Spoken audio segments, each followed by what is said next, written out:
Urgence absolue. Alassane Ouattara vient de démissionner. La nouvelle vient de tomber et toute la Côte d'Ivoire est secouée. Ce matin, une source très sûre vient de nous informer que Alassane Ouattara prévoirait de démissionner au poste de président en raison de son âge. Il aurait déclaré: je pensais pouvoir continuer, mais les récents événements m'ont fait comprendre que je ne pourrais pas. Je suis très fatigué. Le vice-président Tiemoko Meiliet Koné devrait prêter serment plus tard dans la journée pour prendre la gouvernance du pays. Partagez l'information. Urgence absolue. C'est fini pour Alassane Ouattara. Le président ivoirien pourrait être dans l'obligation de démissionner de son poste de président. Selon une source très sûre, l'administration ivoirienne serait en train de pousser le président Alassane Ouattara à démissionner pour éviter un scandale monumental à cause des rumeurs d'arrestation de son fils Draman Ouattara en France avec une somme de 7 milliards de francs CFA. Cette affaire qui pourrait salir le nom de la Côte d'Ivoire à l'international. Êtes-vous d'accord? Partagez l'information.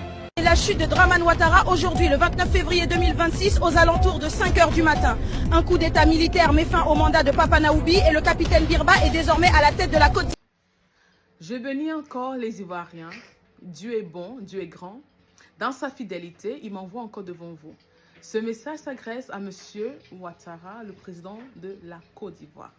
Alors, je ne sais pas pourquoi Dieu lui-même est toujours en train d'envoyer un message au président. Mais voilà, c'est important pour moi en tant que servant de Dieu de poser ce message sur la table. D'accord? Alors, ce que Dieu m'a dit, il a juste dit Alassane Ouattara va tomber. Ces paroles ne sont pas de moi, ce sont des paroles que j'ai reçues de Dieu et je les libère. Je prie vraiment que dans l'avenir, qu'il n'y ait pas de mort, qu'il n'y ait pas de violence. C'est ma prière en fait.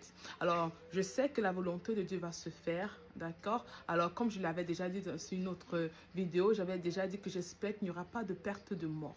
Alors, c'est un souci que j'ai en tant que servante de Dieu, même pas seulement parce que je suis une servante de Dieu, c'est parce que je suis humaine, d'accord? Alors que Dieu réponde aux cris de désespoir des Ivoiriens et ça arrive. Alors, j'aimerais aussi en profiter en disant au président Ouattara encore de prendre soin de lui parce que vous savez, quand le ciel a déjà tonné, on ne peut pas renverser la voix de Dieu. Alors, j'avais déjà dit de se protéger, de se mettre en sécurité, même si les choses vont se passer, je ne sais pas exactement comment les choses vont se passer, mais je sais que Dieu veut vraiment retirer le président Ouattara. Alors, j'espère que mon message ne va pas être un message personnel ou être reçu comme une attaque. Non, recevez ce message juste comme un message que j'ai reçu de Dieu, un message qu'il faut vraiment, comment on appelle ça, il faut réfléchir, il faut penser.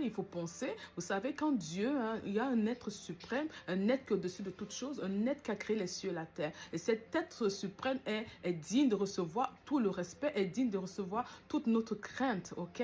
Alors, les raisons pour lesquelles Dieu m'a dit que Alassane Ouattara va tomber, je ne les connais pas, mais je libère le message. Comme j'ai déjà dit, je dépose le message sur la table. Alors, que Dieu bénisse les Ivoiriens, que Dieu bénisse le président Ouattara. Il faut aussi se souvenir que Dieu est bon dans tout ce qu'il fait. Alors, comment Dieu va faire tomber Ouattara ne veut pas dire que Dieu ne l'aime pas.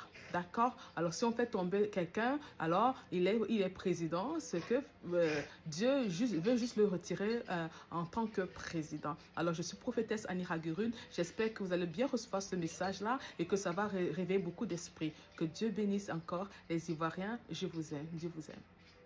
Maintenant, je viens aux raisons pour lesquelles Alassane Draman Ouattara va tomber.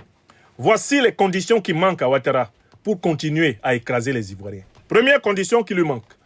Alassane Draman Ouattara avait réussi à tromper la majorité des Ivoiriens originaires du Nord en se présentant comme leur défenseur, leur fils. Aujourd'hui, la majorité écrasante des Ivoiriens du Nord sait qu'Alassane Ouattara n'est pas leur fils, il n'est pas leur défenseur. C'est un double renégat. Non seulement il a renié son pays d'origine, le Burkina Faso, mais il a renié les nordistes ivoiriens qu'il avait adoptés comme leurs enfants, ne se rendant pas compte qu'à travers la carte de séjour, il les avait manipulés. Il avait inventé l'ivoirité pour se fabriquer un bétail électoral. Aujourd'hui, là, tout Ivoirien originaire du nord de la Côte d'Ivoire sait que le plus grand bourreau, le plus grand assassin, le plus grand ennemi des filles et fils du nord de la Côte d'Ivoire, dans l'histoire de la Côte d'Ivoire, s'appelle Alassane Draman Ouattara. Il n'a plus le nord. Il ne peut même pas fuir au nord. Vous avez remarqué qu'il ne va jamais en vacances au nord, non? Voilà un nordiste sans nord. C'est du jamais vu. On passe à la deuxième raison pour laquelle il va tomber. Ouattara Dramane que vous voyez là, il va tomber parce qu'il n'a plus un pays qui lui serve de base arrière dans la sous-région africaine. L'une des forces de Ouattara, c'est qu'il avait base arrière dans son pays natal, le Burkina Faso. Quand le président Blaise Compaoré était au pouvoir. Actuellement, ce n'est plus Blaise Compaoré qui est au pouvoir au Burkina. C'est Sankara II. Ouattara n'a plus de base arrière là-bas. Alassane Dramane Ouattara n'hésitait pas à envoyer même sa famille chercher les fétiches et les douaous au Mali. Actuellement là, Ouattara ne peut plus envoyer quelqu'un chercher fétiches et douaous au Mali.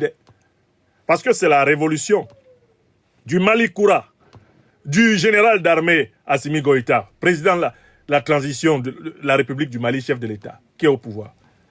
Au Ghana, là, il ne peut pas aller là-bas. Même en Guinée-Conakry, on n'a pas confiance en lui. On sait que c'est un faux type. Quand on s'est rendu compte qu'Alassane Ouattara était le porte-voix local de la France-Afrique, il a été vomi jusqu'au Sénégal. Je vous donne une troisième raison pour laquelle il va tomber. En Côte d'Ivoire, qui que tu sois, si les 4 forces politiques qui sont en présence là, tu en as une et puis il y a 3 qui sont contre toi, tu es tombé. Quand tu es en situation de 3 contre toi, 1, cette situation se reproduit dans l'armée. C'est pour ça qu'il va tomber. Mais je donne une 4e raison pour laquelle Alassane Ouattara va tomber. Toute la carrière politique d'Alassane Ouattara s'est expliquée par le soutien aveugle des dirigeants français à ses menées politiques, entendu que la prise de pouvoir par Ouattara en Côte d'Ivoire signifiait le contrôle permanent, la domination, l'aspiration, la phagocytose, que dis-je, de l'économie ivoirienne par les multinationales françaises. Or, la puissance française de la 5e République n'a jamais été aussi faible. Et Emmanuel Macron est le président de la République française le plus incapable de protéger un dictateur africain en danger.